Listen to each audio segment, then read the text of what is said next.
Here we are on day 24. And the topic we're going to discuss today, I find a little bit funny because I am doing this video for the first time with my husband in the same room. And that makes me wildly uncomfortable. It's a funny thing because one of the parts of me, the work that I am doing, is learning how to remove the masks. And doing daily videos is helping me to do that. And I have this really uncomfortable fear of doing this work in front of my loved ones. I don't know what it's about, but I know that it's a weird thing for me to step fully into this role of teacher in this way, despite them and him in particular knowing me deeper than anybody else. And I think it speaks to the idea, the concept that is day 24. And that is that you never know your best interests. I don't know my best interests. I don't know my best interests. This is an interesting one, especially if you have not done a lot of shadow work, which is the work that we have started talking a lot about, being willing to see the parts of yourself that you are not really willing to see. But I'll bring it to you from a different angle. If the idea that you don't know what's best for yourself doesn't quite land, imagine all of the times where you visualize what you wanted, where you thought deeply about an idea or a job, creating a business, a client partnership, and it actually ended up working out even better than you could have imagined it. Bring to mind a few of those times where life worked out grander than you ever thought possible. In reality, you may be living the life you always dreamed about today. And there might be parts of it that are so much better than your dream ever was. We can't actually perceive what is best for us. So much of the time when we are in a situation that feels really difficult, it's hard to see or understand why there may be something in this that is best for us. So on both sides of this coin, we're unable to recognize and perceive what's in our best interests. You may never have thought about this idea, but it's probably been sprinkled in, or you've thought about it all the time. The reality is, if you are attracted to this work in any way, you're likely either entering into or already in the second half of life. And I want to be clear about what the second half of life is. It's a term that was coined by Franciscan friar and Catholic mystic. Oh my goodness, Catholic mystic Richard Rohr. He wrote a book called Falling Upward that I highly recommend. And when he talks about the second half of life, he's not speaking about an age. He's speaking about entering a time where you start to recognize and perceive more about life. You start to see all of the rules and can separate yourself from them, see where you have molded to them, and recognize where they no longer apply to you. In the second half of life, you don't have strong and final opinions. It's about everything and every event. Most people, we allow those things to delight us, sadden us, and truly influence us. We allow it all. And we are also not wavered as deeply by outside opinions. You can enter in the second half of life at 20, at 35, at 65, at 80.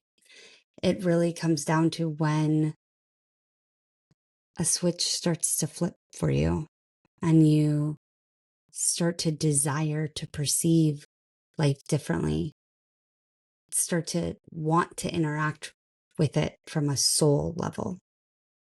And that's what we're doing here. We're rewiring your brain for that experience.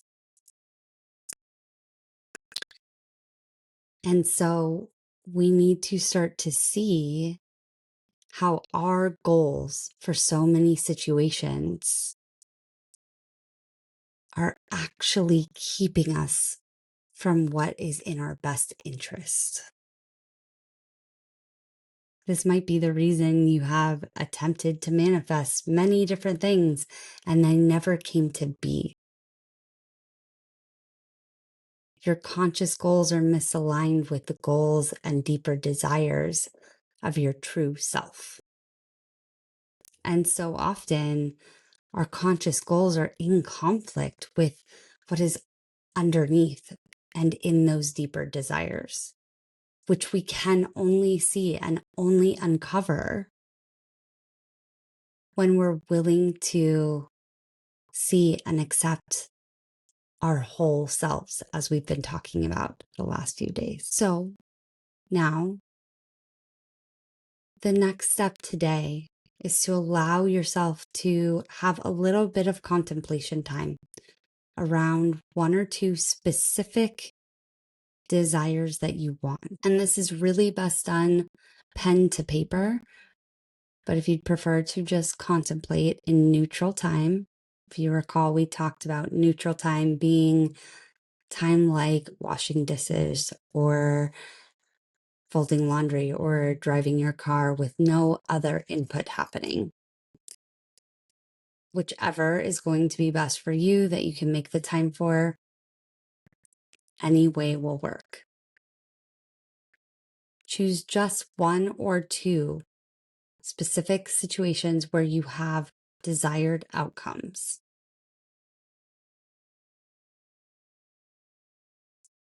Name the item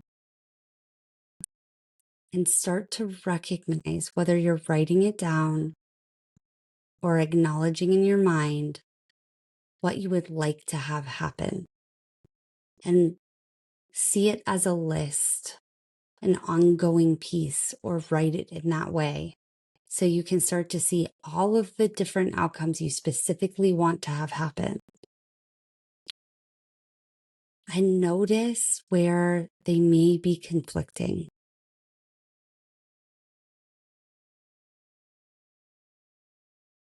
See how they feel in your deeper gut.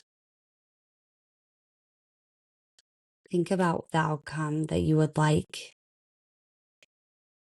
and really feel into it. Feel into it in your body using the techniques we've been using with breathing. And determine if it really feels true and right for you. Try to cover as many different outcomes and goals, desires you have from each of these situations as possible. Allow everything to come up. Be as honest with yourself as you possibly can. If this is done correctly and you are as honest with yourself as possible, you will pretty quickly see that you have a lot of demands on that particular situation that have nothing to do with that actual situation. And you will start to recognize where there are conflicts with a deeper desire, a feeling that you truly want. If that doesn't come up today, that's okay. Again, we're just slowly but surely uncovering the layers.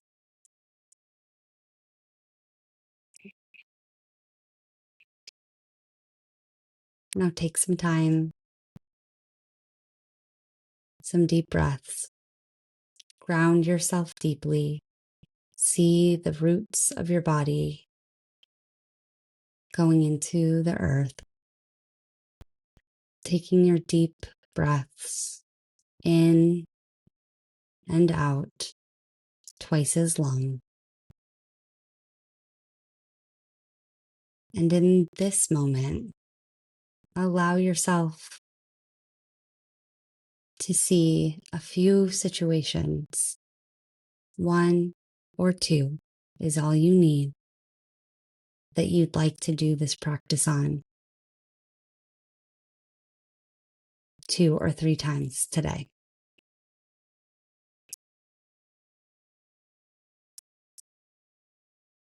Thank you for showing up for day 24.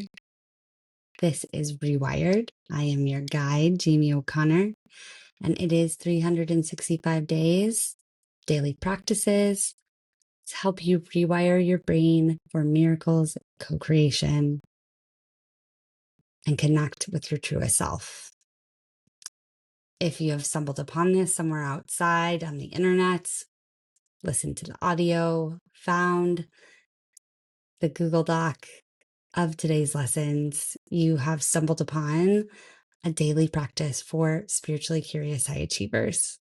If you'd like to get the email reminder in your inbox every day or have an opportunity to join an accountability group, then you can go to inspiredfocus.link/rewired to join us now. See you tomorrow for day 25.